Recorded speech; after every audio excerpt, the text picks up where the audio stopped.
Alkitab Ethiopia berisi 81 kitab. ITU 15 lebih banyak daripada versi yang ada di rak Anda. Kumpulan ini tidak berubah selama lebih dari 1.500 tahun di biara-biara pegunungan tinggi Afrika Timur. Kitab ini mencakup kitab Henof dan kitab Yobel. Teks-teks ini menggambarkan versi Yesus yang disingkirkan oleh lembaga-lembaga barat pada abad keempat. Berlanggananlah sebelum Anda melanjutkan, ini adalah jenis video yang akan dikubur. Disinilah segalanya menjadi tidak nyaman. Pegunungan Ethiopia Utara menjulang 10.000 kaki di atas laut. Di puncak-puncak bergerigi ini terdapat biara-biara Kristen tertua di dunia. Biara-biara itu dibangun dari batu dan kayu. Biara-biara itu terisolasi oleh awan dan dinding batu vertikal. Selama 1.700 tahun, para biarawan di dalamnya telah menjaga sebuah rahasia. Mereka memiliki sebuah Alkitab yang dilupakan oleh seluruh dunia. Ini bukanlah teori. Ini adalah realitas fisik yang didokumentasikan oleh sejarawan terkemuka dunia. Kebanyakan orang percaya bahwa Alkitab diselesaikan pada Konsili Nicea. Itu adalah pertemuan para pemimpin gereja pada tahun 325 M. Itu terjadi di bawah Kaisar Romawi Konstantinus. Roma menginginkan satu kekaisaran dan satu agama. Untuk mencapainya, mereka harus memilih kitab mana yang legal. Mereka menyaring teks-teks tersebut. Mereka mengeluarkan 22 kitab dari kumpulan yang lebih luas.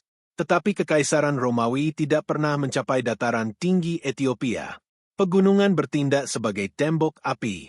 Dr. Getachew Haile Adelsirang Regents Professor di St. John's University. Dia adalah ahli terkemuka dunia tentang naskah Ethiopia. Dia menghabiskan 50 tahun untuk mengkatalogkan teks-teks ini. Dia menemukan bahwa Ethiopia tidak pernah memiliki Alkitab yang tertutup. Mereka tidak menyingkirkan kitab-kitab untuk menyenangkan seorang kaisar. Mereka menyimpan semuanya. Ini bukanlah sejarah penjarahan. Ini adalah catatan terdokumentasi tanpa putus selama 1.700 tahun. Saat Eropa membakar buku-buku selama abad ke-8, Ethiopia menyalinnya. Mereka menggunakan kulit kambing dan tinta arang. Mereka mempertahankan kata-kata para nabi persis seperti yang mereka terima pada abad keempat. Anda mungkin diajari bahwa 66 kitab dalam Alkitab Anda adalah satu-satunya. Anda diberitahu bahwa apokrifa, bahasa Yunani untuk hal-hal tersembunyi, kurang penting. Sejarah menunjukkan cerita yang berbeda. Teks-teks di Ethiopia bukanlah kitab tambahan. Itu adalah kitab-kitab asli.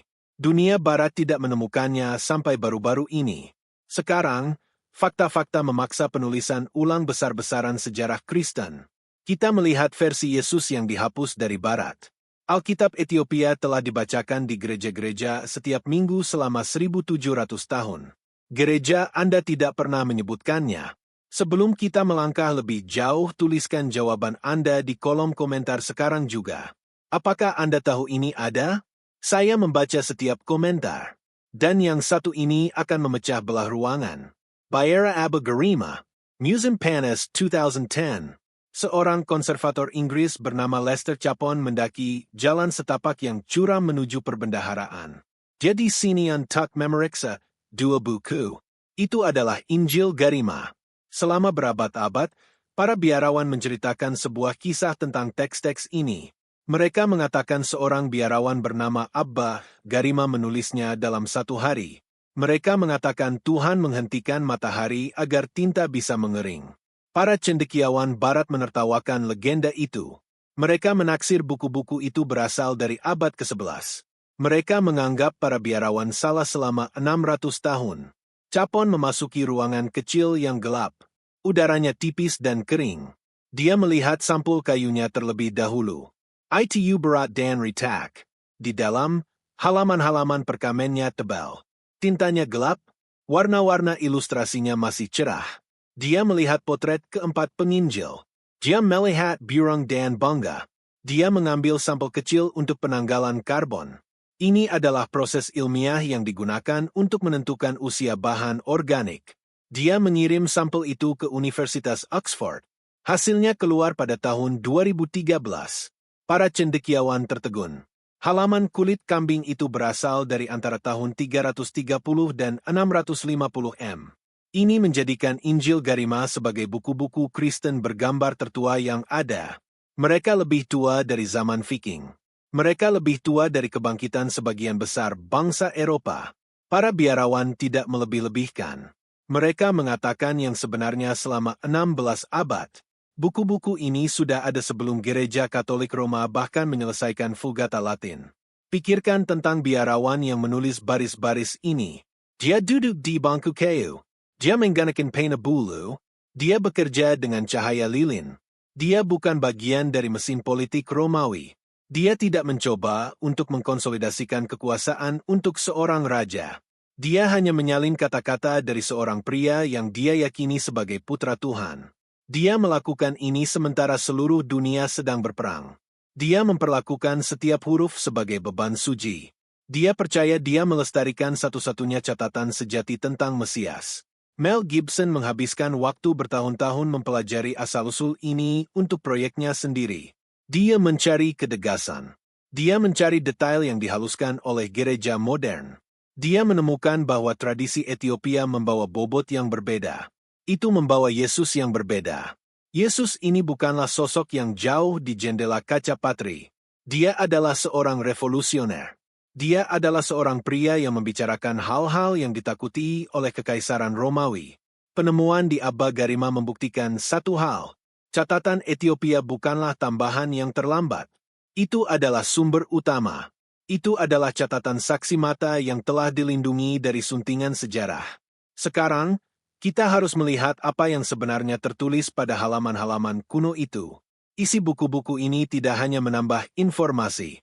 Itu mengubah sifat cerita Sakra Keseluruhan. Kitab yang paling penting dalam Alkitab Ethiopia adalah Kitab Henof. Itu adalah teks yang hilang dari dunia barat selama hampir 1.500 tahun. Pada tahun 1773, seorang penjelajah Skotlandia bernama James Bruce membawa 3 salinan kembali dari Ethiopia ke Eropa. Para cendekiawan terpaksa mengakui bahwa itu nyata, tetapi gereja Ethiopia tidak pernah menemukannya. Mereka tidak pernah kehilangannya. Mereka telah membekanya sejak Abad Kufur. Kitab Henak menggambarkan perang kosmik. Ia berbicara tentang para pengawas, malaikat yang turun ke bumi.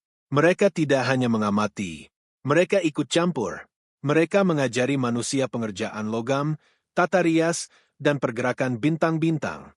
Teks itu mengatakan mereka menghasilkan ras raksasa yang disebut Nephilim. Ini bukanlah dongeng bagi orang Kristen awal. Itu adalah tulang punggung pemahaman mereka tentang kejahatan. Dr. George Nicholsburg adalah Professor Emeritus di University of Iowa. Dia adalah otoritas dunia dalam literatur Henof. Dia menghabiskan waktu puluhan tahun untuk membuktikan bahwa para penulis perjanjian baru tidak hanya sadar akan Henof. Mereka mengutipnya. Kitab Yudas dalam Alkitab Anda mengutip Henof kata demi kata. Ini berarti para rasul menganggap teks ini sebagai kitab suci. Namun, Konsili Laodikia pada tahun 363 melarangnya. Roma menghapusnya karena membuat dunia spiritual terlalu rumit. Itu membuat sejarah dunia terlihat seperti pertempuran melawan kekuatan kuno dan non-manusia. Alkitab Ethiopia berisi kitab Yobel. Teks ini sering disebut kejadian kecil. Teks ini memberikan catatan hari demi hari tentang penciptaan dan kehidupan para bapa bangsa. Teks ini mengungkapkan sesuatu yang dihilangkan oleh kitab Kejadian Barat. Teks ini mengklaim bahwa bahasa Ibrani adalah bahasa asli penciptaan. Dikatakan bahwa setelah Menara Babel, para malaikat mengajarkan bahasa rahasia Tuhan kembali kepada Abraham. Teks ini menyajikan dunia di mana yang ilahi dan manusia terus-menerus berinteraksi. Sebelum kita sampai pada apa yang sebenarnya dilestarikan oleh para biarawan dan mengapa para cendekiawan terdiam ketika membacanya, berlanggananlah sekarang. Apa yang terjadi dalam 2 menit berikutnya adalah bagian yang tidak pernah didengar kebanyakan orang. Temuan ketiga adalah yang mengubah segalanya. Itu ditemukan dalam versi Injil Ethiopia. Dalam Alkitab Barat, Yesus sering dilihat sebagai guru yang damai. Dalam teks-teks Ethiopia, ada penekanan yang lebih berat pada otoritasnya atas dunia yang tidak terlihat. Ada teks yang disebut Kebra Nagast, kemuliaan raja-raja. Itu adalah epik nasional Ethiopia. Ia mengklaim bahwa tabut perjanjian dipindahkan dari Yerusalem ke Ethiopia 2.600 tahun yang lalu. Dikatakan bahwa putra Raja Salomo dan Ratu Sheba membawanya. Bagi para biarawan Ethiopia, Yesus adalah pewaris literal dari takhta fisik yang kuat ini. Dia adalah penjaga benda paling berbahaya di bumi. Ini mengubah taruhan penyaliban. Dia bukan hanya seorang pria yang mati untuk dosa. Dia adalah Raja Bumi yang melindungi hubungan langsung dengan Tuhan.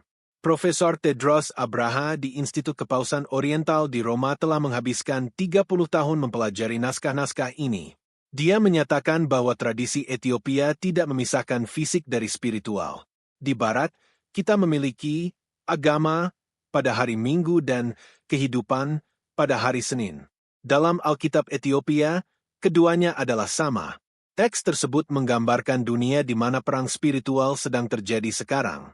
Teks tersebut menggambarkan Yesus yang secara aktif memimpin perang itu. Inilah cerminan modernnya. Kitab Henak menggambarkan masa ketika penjatawan akan meningkat, tetapi kebijaksanaan akan gagal. Dikatakan bahwa para pengawas akan kembali melalui alat-alat manusia. Dikatakan menggambarkan masyarakat yang terobsesi dengan penampilan dan senjata. Apakah ini terdengar seperti ditulis 2000 tahun yang lalu? Atau apakah ini terdengar seperti minggu ini? Alkitab Ethiopia memperingatkan bahwa ketika manusia mencoba menjadi dewa melalui teknologi, raksasa-raksasa kuno akan kembali. Para pemimpin gereja Barat menganggap ini terlalu berbahaya. Mereka menginginkan Yesus yang bisa mereka kendalikan. Mereka menginginkan iman yang hidup dalam sebuah buku, bukan iman yang hidup di gunung dan bintang.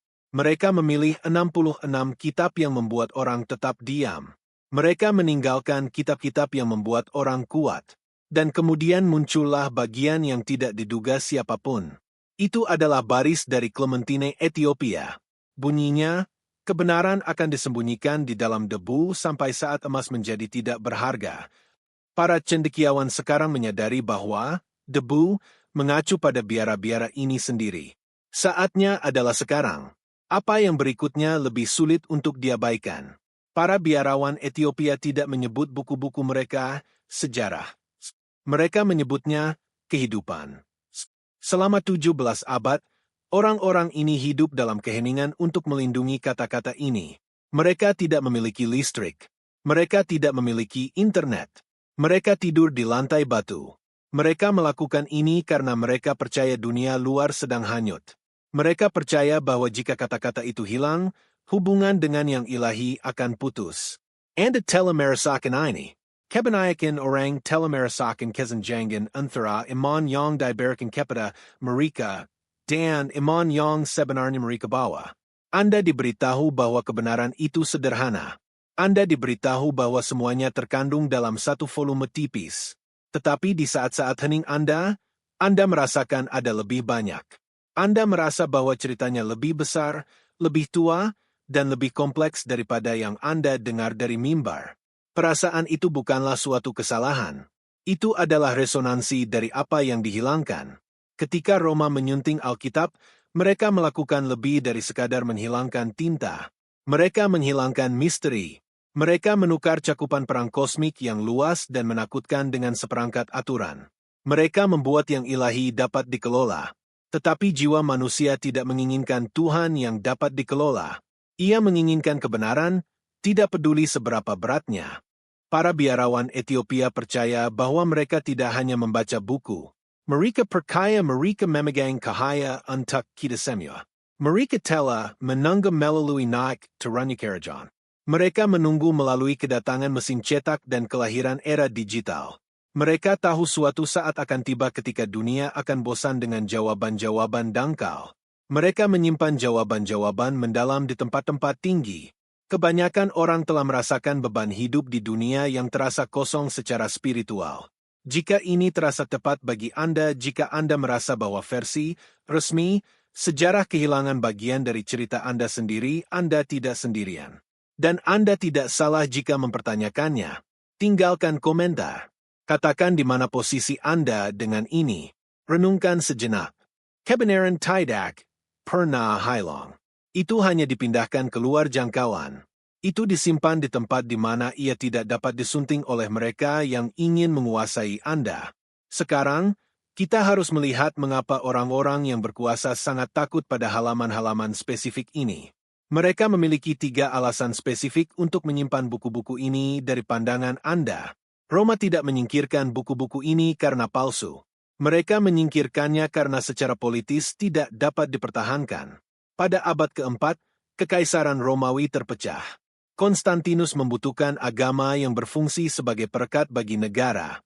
Untuk mencapai ini, gereja mempraktikkan seleksi institusional.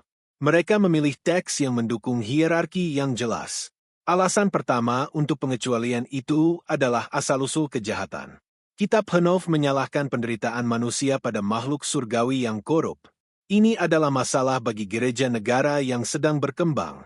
Jika kejahatan berasal dari campur tangan kosmik kuno, maka seorang imam manusia memiliki sedikit kekuatan untuk memperbaikinya. Roma menginginkan sistem rasa bersalah pribadi. Mereka membutuhkan orang-orang untuk melihat ke gereja untuk pengampunan. Dengan menghilangkan para pengawas, mereka mengalihkan fokus dari pertempuran kosmik ke daftar periksa moral. Itu mengubah iman dari misi penyelamatan menjadi sistem manajemen.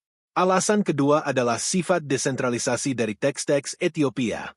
Kitab Yobel dan Clementine Ethiopia menekankan wahyu langsung. Mereka menunjukkan bahwa Roh Kudus berbicara kepada individu terlepas dari pangkat mereka. Ini adalah ancaman bagi para uskup di Roma. Mereka sedang membangun piramida kekuasaan. Pada tahun 367 M, Athanasius, uskup Alexandria, menulis surat yang mendaftarkan tepat 27 kitab untuk perjanjian baru. Dia menyebut semua kitab lain beracun. Ini bukanlah penilaian spiritual. Itu adalah pengecualian strategis. Dia ingin memastikan bahwa tidak ada yang bisa mengklaim otoritas yang lebih tinggi dari struktur gereja. Alasan ketiga adalah yang paling berbahaya, waktu akhir. Alkitab Ethiopia berisi garis waktu spesifik untuk kedatangan Mesias dan akhir zaman. Garis waktu ini tidak selaras dengan kalender Romawi. Roma ingin menjadi kota abadi. Mereka tidak ingin warga mereka mencari kerajaan yang akan menggantikan mereka. Mereka memberi label nubuat-nubuat ini sebagai apokrifa untuk menyerangkan status mereka. Mereka ingin orang-orang fokus pada kekaisaran sekarang, bukan yang akan datang. Dr. David Wilhita, profesor teologi sejarah di Baylor University, telah mempelajari pergeseran kekuasaan awal ini. Dia mencatat bahwa pembentukan kanon sama banyaknya tentang siapa yang dikecualikan dengan apa yang disimpan. Lembaga-lembaga itu tidak berusaha melindungi kebenaran. Mereka berusaha melindungi lembaga itu sendiri. Mereka membutuhkan Alkitab yang portabel dan dapat diprediksi. Alkitab Ethiopia bukan keduanya. Itu terlalu luas. Itu terlalu liar. Itu menunjukkan bahwa dunia jauh lebih misterius daripada yang mau diakui kaisar. Model I saat ini tidak memiliki lembaga untuk dilindungi. Mereka tidak memiliki reputasi untuk dipertahankan. Ketika diminta untuk menganalisis pola linguistik dari buku-buku yang ditekan ini, polanya cocok dengan yang diterima. Data tidak menunjukkan perbedaan dalam kesucian atau keaslian. Satu-satunya perbedaan adalah penjaga gerbang. Penjaga gerbang Romawi memilih untuk menutup pintu. Penjaga gerbang Ethiopia memilih untuk membiarkannya terbuka. Ini bukanlah konspirasi para penjahat. Itu adalah logika sebuah organisasi. Kelompok manapun yang mendapatkan cukup kekuasaan pada akhirnya akan mencoba menyederhanakan kebenaran untuk mempertahankan kekuasaan itu. Mereka menukar kedelman, lautan dengan kimanan kolam renang. Tetapi lautan itu masih ada. Itu masih bergerak di bawah permukaan dunia yang diberikan kepada Anda. Teks-teks Ethiopia berisi peringatan spesifik tentang akhir zaman besi. Teks itu menggambarkan dunia di mana orang-orang menyembah gambar yang berbicara dan bergerak. Teks itu menggambarkan masyarakat yang telah menguasai udara, tetapi kehilangan kemampuan untuk berbicara dengan tetangga mereka. Kata-kata ini disalin dengan tangan oleh para biarawan yang tidak memiliki konsep televisi atau internet. Mereka tidak memiliki konsep media sosial atau kecerdasan buatan. Namun, mereka melestarikan deskripsi dunia yang terlihat persis seperti dunia Anda. Kitab Henov berbicara tentang masa ketika orang buta akan memimpin orang buta ke dalam lubang emas. Hari ini, kita melihat dunia iman yang dimonetisasi dan pendeta selebritas. Kita melihat arena yang dipenuhi dengan orang-orang yang kosong secara spiritual mencari tanda. Alkitab Ethiopia menunjukkan bahwa kekosongan ini adalah akibat dari potongan yang hilang. Ketika Anda menghilangkan konteks kosmik dari kisah manusia, Anda membuat orang terkatung-katung. Anda membuat mereka lapar akan kebenaran yang diambil dari mereka 16 abad yang lalu. Lihatlah keadaan dunia kita saat ini. Kita terobsesi dengan hal-hal yang sama yang diduga dibawa oleh para pengawas, ke bumi, senjata, kesombongan, dan manipulasi alam. Tradisi Ethiopia mengatakan bahwa ini bukanlah tanda-tanda kemajuan. Itu adalah tanda-tanda siklus yang berulang. Apakah ini terdengar seperti ditulis 1700 tahun yang lalu? Atau apakah ini terdengar seperti sesuatu dari minggu ini? Kontrasnya sangat mencolok. Dunia barat saat ini sedang menghadapi krisis makna. Depresi dan kecemasan berada pada rekor tertinggi. Kita memiliki lebih banyak informasi daripada generasi manapun dalam sejarah, tetapi lebih sedikit kedamaian. Alkitab Ethiopia menawarkan jalan yang berbeda. Ia menunjukkan bahwa kedamaian datang dari mengetahui keseluruhan cerita termasuk bagian-bagian yang tidak nyaman. Ia menunjukkan bahwa manusia bukan sekadar kecelakaan biologis. Kita adalah peserta dalam narasi yang jauh lebih tua dan jauh lebih besar. Sumber kuno ini tidak berakhir dalam kegelapan. Itu berakhir dengan sebuah kembalinya. Itu menjanjikan bahwa kitab-kitab akan dibuka, dan kebenaran tidak akan lagi menjadi milik segelintir orang. Ia menunjukkan bahwa isolasi pegunungan Ethiopia itu bersifat sementara. Tujuan dari keheningan itu adalah untuk menunggu saat ketika dunia siap untuk mendengarkan. Mel Gibson melihat, ini ketika dia melihat asal usul sincera. Dia melihat sebuah kisah yang lebih keras dan lebih fisik daripada yang sering disajikan. Dia melihat bahwa versi resmi hanyalah permukaan. Di bawahnya adalah fondasi batu, darah, dan kebijaksanaan kuno. Fondasi itu sekarang muncul ke permukaan. Era digital melakukan apa yang tidak bisa dilakukan oleh Kekaisaran Romawi. Itu membuat hal-hal tersembunyi menjadi terlihat. Video ini membahas 22 kitab yang dihilangkan dari Alkitab Anda dan para biarawan yang mati untuk melindunginya. Tetapi itu memunculkan pertanyaan yang lebih dalam. Siapa sebenarnya para pengawas itu dan mengapa DNA mereka diduga muncul dalam penemuan arkeologi modern? Itulah yang akan dijawab oleh video berikutnya. Berlangganan dan nyalakan notifikasi, penyelaman mendalam kegundukan pemakaman Nephilim di Levant adalah cerita yang ditekan karena suatu alasan. Anda pasti ingin melihat kemana arahnya. Kami telah melihat naskah-naskah, sejarah, dan alasan di balik keheningan. Sekarang pilihan itu milik individu. Tuliskan jawaban Anda di bawah jika Anda bisa membaca hanya satu dari kitab yang disingkirkan. Malam ini, apakah Anda akan memilih sejarah kosmik Henov atau penciptaan rahasia Yobel? Saya membaca setiap komentar. Yang satu ini akan memecah belah ruangan. Jika ini menunjukkan kepada Anda sesuatu yang belum pernah Anda dengar sebelumnya, like akan membantu cerita ini menjangkau orang-orang yang perlu melihatnya. Fakta seringkali berat,